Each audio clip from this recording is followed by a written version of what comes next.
yung negosyo ay makiklik, mag-boom. At kailangan maka-encourage siya ng mga tao na mag-join para masolusyonan nga yung problema sa basura ng Pilipinas. Paano masosolusyonan? Siya mismo, dahil dito siya mag-base, magtatayo siya ng mga recycling sites kung saan yung mga junk shop na pinagbebentahan natin sa kanila magbebenta at sila ang magbabases. Ngayon, bakit po siya yung introduce sa atin? Ang reason ko, bakit i-introduce sa atin ito, unang-una ay yung kanyang mga rewards. Sa maliit na ating puhunan, tayo ay magkakaroon ng mga rewards na makukuha natin after 30 days, 60 days, 100 days, or 365 days. Long term siya. Wait lang. Para makita nyo na agad yung R1, R2, R3. Para mas mabilis. Yan. Ito yung mga name ng product or level na saan tayo ay mamumuhin. Nandiyan naman siya sa likod. Kapag tayo ay mag-R0, walang puhunan ko. Ito yung pag nag-create na tayo ng username para sa pagsali natin sa kanya, walang puhunan ng R0. Walang ipapasok na pera. Pero, once na mag-recycle ka, may meron ka makukuha amount or rewards. Mga engineer, meron tayo kukuha rewards doon ng 15 pesos kada recycling. Pero, 15 pesos na yun.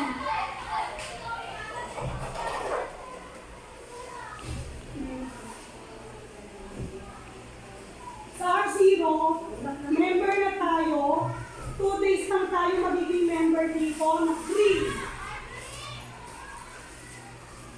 Tapos, per recycle, once a day, 15 pesos. So, ako tayo dito na 30 pesos. Nung nakaraan linggo, kaya sana i-encourage ko nga kayo na mag-member na. Kasi meron siyang 30 pesos na extra reward para dun sa mga mag-member na walang puhunan.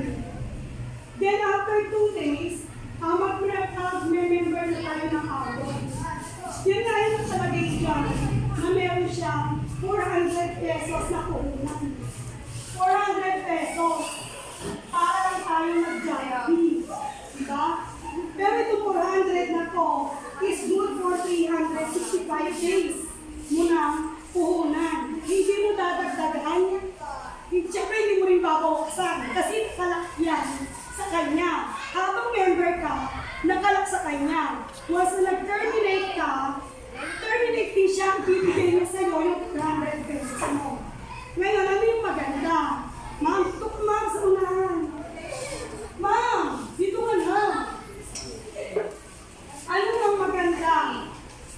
Sa R1, every recycling day ay 10 pesos.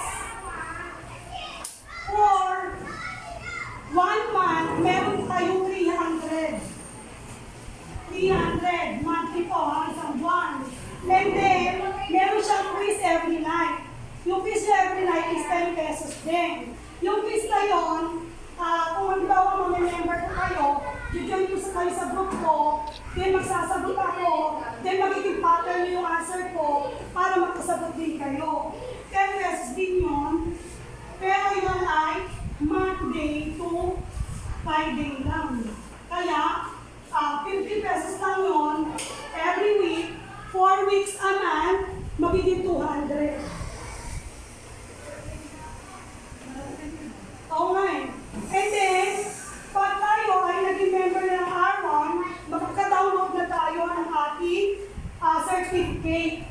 Pag tayo nag-download ng ating certificate, at tayo ay nag-selfie doon sa ating certificate, sinend natin, or pinost natin sa GC, magkakaroon tayo ng 50 pesos.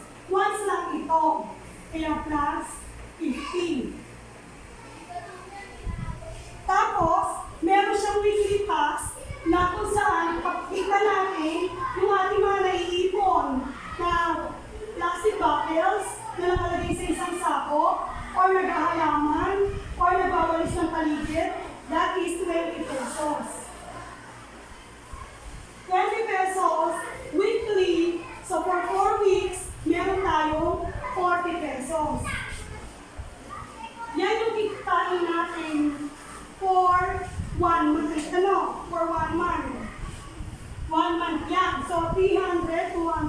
500, 590.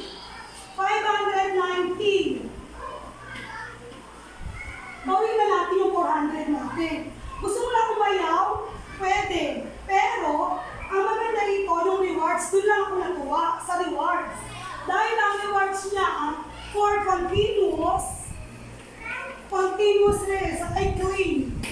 Ibig sabihin, dire-diretso tayo mag-login sa kanya, sumunod sa mga activities, yung mga Monday, Friday, pwede hindi yan, yung certificate, pwede hindi yan, yung 20 pesos weekly, pwede hindi yan. Pero yung recycling activity na ginagawa online, dire-diretso natin siya. After 15 days, may reward tayong 50 pesos. After 30 days, may reward tayong 150 pesos. After 60 days or 2 months, may reward tayong 150 pesos. O, binigla ko na itong 590 na nakuha natin kanina, ha? Tapos, after 100 days, recycling lang to, ha? Yung ginagawang maglalagin, pipindutin cycle, ganun lang yun. Siguro mga 1 minute, kaya gawin yun. Yung after 100 days, meron na tayo, ano muna pala? 150, ito ay 500. Pag tayo lang 60 days, 500 pesos yung reward natin. Pag naman tayo naka 100 days, meron tayong reward na 3,000 pesos.